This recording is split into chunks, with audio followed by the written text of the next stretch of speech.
So, tonight on Monday Night Raw, Asuka, the Raw Women's Champion, will defend the WWE Raw Women's Championship against Charlotte Flair on Monday Night Raw. They're calling it, is it Championship Raw, Titles Raw? There's going to be lots of titles on the line. Raw Women's Championship, Raw Tag Team Championships, 24/7. I think the United States Championship is going to be on the line. So they're trying to draw a rating. The ratings did go up last week with the return, I put that in quotation marks, but the return of Christian to the ring against Randy Orton in the main event. So we're going to get a Raw Women's Championship match between Asuka and Charlotte Flair. Now, this comes on the back of Asuka losing to Charlotte Flair a few weeks ago in the main event of Monday Night Raw. They had a great match, a fantastic match actually in the main event, a really enjoyable main event. But after an interference from Nia Jax, Charlotte Flair would get the victory after a big boot. And there was a weird semi-kick out just after 3. It was a very confusing finish, but that's something for a different time. But Charlotte Flair did get the victory over the Raw Women's Champion.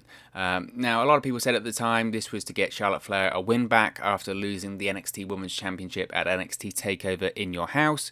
It was to also set up some doubts for the Asuka versus Nia Jax Women's Championship match at Backlash that coming weekend. Well, Asuka did face Nia Jax at Backlash for the Raw Women's Championship, and I think a lot of people assumed that Asuka was going to get the victory. It was her first title defense since becoming Raw Women's Champion when Becky Lynch relinquished the championship, and Asuka, who had won the Women's Money in the Bank match at Money in the Bank, became the Raw Women's Champion. A lot of people assumed, and rightfully so, that this would be a comfortable, semi-comfortable victory for Asuka, and there was no jeopardy of her losing the championship to Nia Jax at Backlash. Well, we had a bizarre finish, an absolutely bizarre finish in that match where we had a double countout versus Nia Jax at Backlash. Why? I don't know. At the time, it didn't make any sense. Since then, the follow-up again to it doesn't make any sense. We had the rematch last week on Monday Night Raw because rematch culture still and always will exist in WWE. When you've got that amount of content and time to fill every single week, whether it's 3 hours on Raw, 2 hours on SmackDown, main event, 205 Live, whatever, you are going to have rematches every week because the writers are so stressed and so lack creativity in their body that the best they can do is rematch. So rematch culture will always exist. If a match ends in a screwy finish, 9 times out of 10 we're going to get a rematch at some point on some show. That's how WWE works. So we had the rematch between Asuka and Nia Jax last week on Raw, and again, we got a really weird ending. Now, if you would have thought, well, maybe they're just saving the big victory for Asuka to Monday Night Raw because, I don't know, maybe more people will be watching. I doubt that because not many people watch Raw anymore. But again, we had a really weird ending. We had Nia Jax pushing referee John Cone. John Cone goes to disqualify Nia Jax, but then Asuka rolls up Nia Jax and we get a fast three count. So all the build, and this is why this is so confusing. So all the build to Backlash was having Asuka easily vanquish Nia Jax, right? Nia Jax interrupted Asuka's championship celebration. Asuka beats the hell out of her. She goes away. We then have Nia Jax attack Kairi Sane. Poor Kairi Sane with Nia Jax. I bet she never wants to work with her again. Nia Jax attacks Kairi Sane backstage. Asuka finds her later in the show, beats the hell out of her. Any interaction apart from when she cost Asuka the match against Charlotte Flair, Asuka easily vanquished Nia Jax. But then suddenly, once they do have the match, even though Asuka has always got the better of her, since even going back to NXT, suddenly Asuka can't beat her. Whether it's a double count out at Backlash, or whether it's a weird, screwy, was it going to be a disqualification, then a referee quick count on Raw, suddenly Asuka can't beat her. It's just bizarre. It's bizarre, and I don't understand these finishes. Asuka as a champion and the champion of the women's division on Raw is just being booked appallingly at this point. She is one of the best workers in the female division. To me, she is one of the most complete character from a babyface point of view that they have in the female divisions right now. I challenge you to find a babyface character that is as complete as Asuka. You know, when it comes to the promos, which have been great, and people are going to say, well, they're not hardly in English. It doesn't matter. You don't need to know what she's saying. The fire, the passion that's coming across in those promos is exactly what you need to see and what you need to hear. Then it comes to the matches.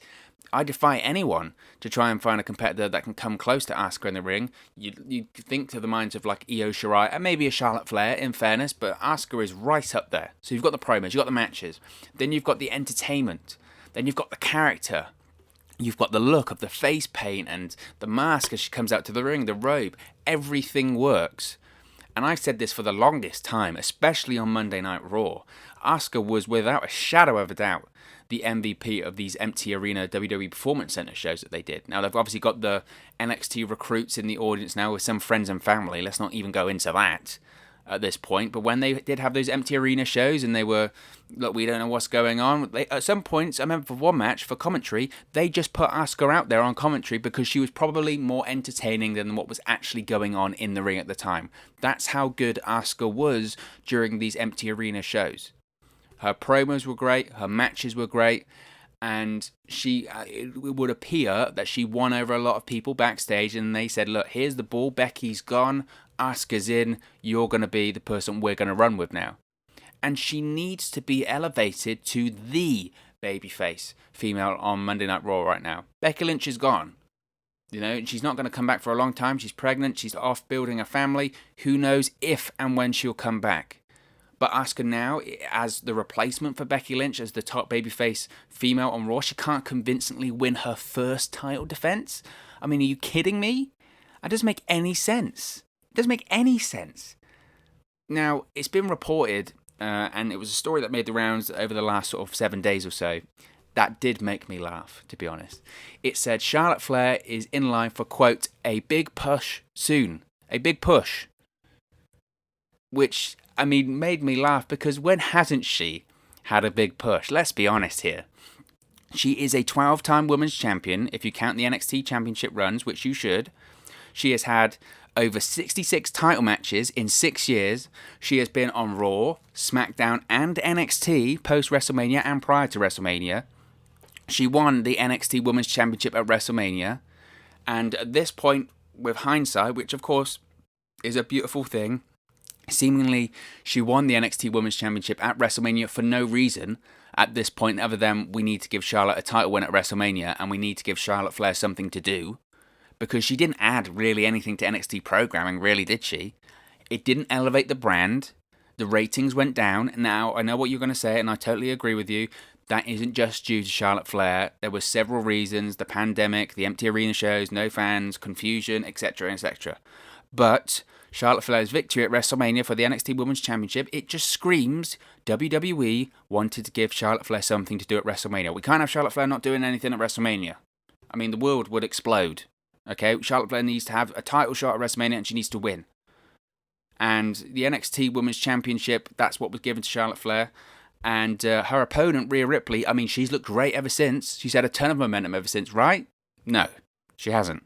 And I know she was off TV again. There was other extenuating circumstances. But you can't tell me that Rhea Ripley is better off for facing Charlotte Flair at WrestleMania. No, that's just, no, it's not. It's not. All of that Charlotte Flair NXT Women's Championship just didn't work. So the idea of Charlotte Flair is getting a big push soon, it's pretty laughable. It's pretty laughable because when hasn't she? She's a 12-time women's champion. When hasn't she been getting a big push? But nevertheless, Asuka is facing Charlotte Flair on Raw tonight. Now, I will say, and again, I must stress this because I know what some people will say, I am not a Charlotte Flair hater by any stretch of the imagination. I think her matches are great. I think she is one of the best female in-ring workers in WWE, along with the likes of Asuka and Io Shirai for me. Charlotte Flair is really that good. She is really great. Her mic work is solid, and she does come across like a big star, without a doubt. And she is one of the best females that WWE has right now. And not even, to be honest, female. She's one of the best superstars that WWE has right now. My issue always has, and been with Charlotte Flair, and my issue with all of these WWE big pushes, is that it's overexposure, and it's rammed down your throat.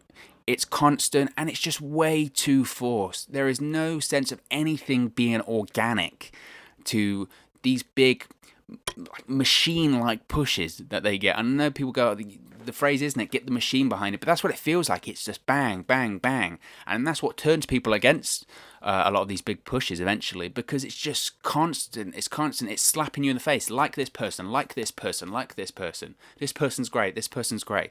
There's no sense of anything being organic to it. And at this point, it's just eye-rolling. It's just eye-rolling. She could be, and is very likely to be, a 13-time women's champion in 6 years. 6 years, and already most likely she's already a 12-time champion. It's just a matter of time before the 13th reign comes in. Plus, she just lost. I mean, a mere weeks ago, she just lost the NXT Women's Championship, and straight away it's like, right, she doesn't have a title now. Let's get Charlotte Flair back into a title picture. Bam. Asuka on the following Raw. She beats Asuka. Bang. Because we can't have Charlotte Flair drop or a title and lose. We must have Charlotte Flair look strong. That's what it just feels like. It's just constant.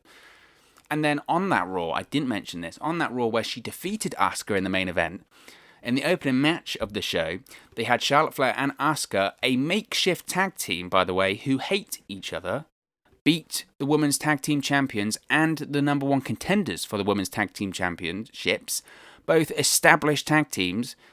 Prior to a tag team title match at Backlash, they beat them. The makeshift tag team beat them. That's how much they protect Charlotte Flair. That's how much they have to have Charlotte Flair winning. Now, I must say, I don't think, I mean, anything can happen at this point, but I don't think that Charlotte Flair will win the Raw Women's Championship tonight on Raw. I think they might have Nia Jax interfere, but honestly, at this point, who knows? There is so much craziness going on with Monday Night Raw at the moment. They are desperate for ratings. They're desperate for people to watch Raw because nobody is watching Raw anymore, because why would you watch 3 hours of that? Now, I must say last week's show was very good and very enjoyable, but how long is that going to last? I mean, really, how long is that going to last? Now, they're obviously advertising Raw tonight as Championship Night or Championship Raw or whatever the tagline is for it. Maybe it's going to be the greatest Raw show ever, maybe. So they're trying to pull in another rating. Now, obviously, the ratings went up last week, so they're trying to get over that 2 million average viewer mark again, aren't they? Maybe they do that by switching the title to a name that WWE feels they can trust in Charlotte Flair. Now, I certainly hope that's not the case, because they haven't even really given Asuka a chance to run with the ball here. 2 terrible finishes against Nia Jax, a double count out and a fast count. I mean, come on. You haven't even given Asuka, I say run with the ball, you haven't even passed it to her yet. Now, if we had a crowd right now, I have no doubt in my mind that Asuka would be getting huge ovations. So I feel they need to give her more of a shot. They need to give her time. My worry is Paul Heyman asked for time. Vince McMahon doesn't deal well with asking for time. So that's the concern there. But I do think that a Charlotte Flair Raw Women's Championship reign is inevitable at this point. It really is just a matter of time before they put the belt back on her. And it just is. It's one of those inevitable things. She will get more championship reigns.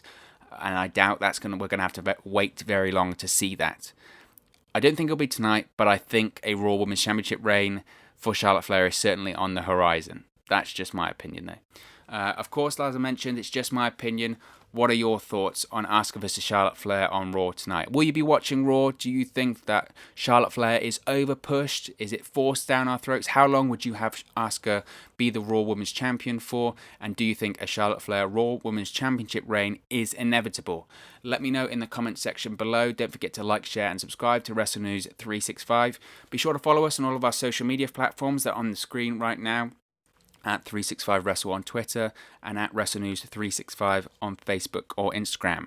Thank you very much for watching, listening, streaming, or however you come across this video today, and I'll speak for you again very, very soon. Hey guys, thank you for watching, listening, streaming, or however you come across this video today. Be sure to click on the video on the right there to watch our next video, or click the bottom there to subscribe, or the bottom right hand corner. Thank you very much, and I'll speak to you again very soon.